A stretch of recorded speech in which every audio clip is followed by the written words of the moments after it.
Welcome back. Today, Samantha B. silent 12 hours after she made a vile, reprehensible statement assailing President Trump's daughter. If you have children in the room, you might want to turn down the TV for a moment or ask them to walk away.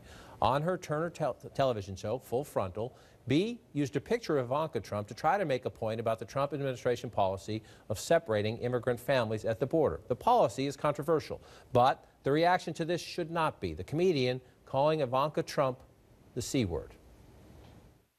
Let me just say, one mother to another, do something about your dad's immigration practices, you feckless.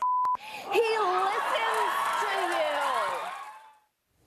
you. Let me just say, one parent to another, a parent of a daughter. No, no, no. Criticize the president's daughter, criticize the policy. Some things just aren't funny. Roseanne Barr's racism is not funny. Samantha B. using that word is not funny. Sarah Sanders, the White House press secretary, just calling it vile and vicious language. I could not agree more. She went on to say that her disgusting comments and show are not fit for broadcast, and executives at Time Warner and TBS must demonstrate that such explicit profanity about female members of this administration will not be condoned on its network. I would say explicit profanity about anybody, but I get the point about female members in that particular word used by Samantha B. She has been silent. Again, CNN is owned by Time Warner, so this is a family issue, if you will. Anybody disagree? It's just the president's daughter is fair game. Everybody involved in politics is fair game.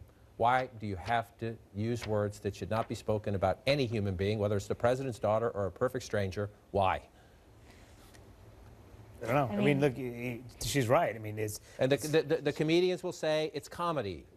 Right. But some things aren't funny. Yes. These are, Sarah Sanders is right. These are vile, vicious comments and should not have been made. No one should make these comments. The White House is right to condemn those remarks. Now, it would be good if the White House was consistent and condemned also Roseanne Barr's remarks in a similar manner. Instead, yesterday, they deflected it and made it more about the president not getting an apology and said, while it was unacceptable, it was more about the president not getting an apology. It doesn't matter if you're left or right. You shouldn't be making those kind of comments no matter about anybody. And a critical point you make there, because we can and should hold the president accountable. And the president's demanding an apology from Brian Ross for a mistake ABC made. Brian Ross did apologize, or ABC did apologize on behalf of Brian Ross. The president has every right, if he wants to put pressure on Disney, to say, what about Keith Olbermann? What about Jamel? The president has every right to make that case, and we have every right to fact check him. But we have to have standing if we're going to make these arguments. And in this case, we don't. And like it or not, for people in our business, sometimes it's fair, sometimes it's grossly unfair. There is this perception of a double standard. There is this perception. Eric Erickson tweeting this, and I could not agree with him anymore. All the progressives in my timeline telling me the Roseanne situation and the Samantha B. situation are not comparable. Well, I'm sure it will be fine then when Trump supporters start calling Hillary Clinton, Elizabeth Warren, Nancy Pelosi, etc., the same as what Samantha B. called Ivanka Trump. No, look, in this regard, it's weird because we're like playing at multiple levels against each other, right? This is a direct hit at Ivanka Trump. The Trump administration has a right to say that this is vile and vicious. Roseanne Barr was not really a direct hit at Donald Trump and his administration. It's just that people are saying he's created the space in which that's okay.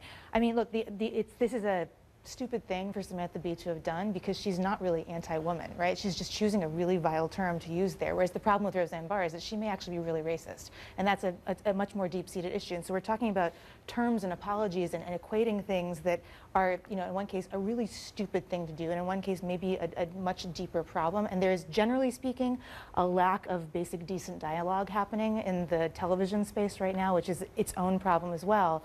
But people are kind of losing their message for making these.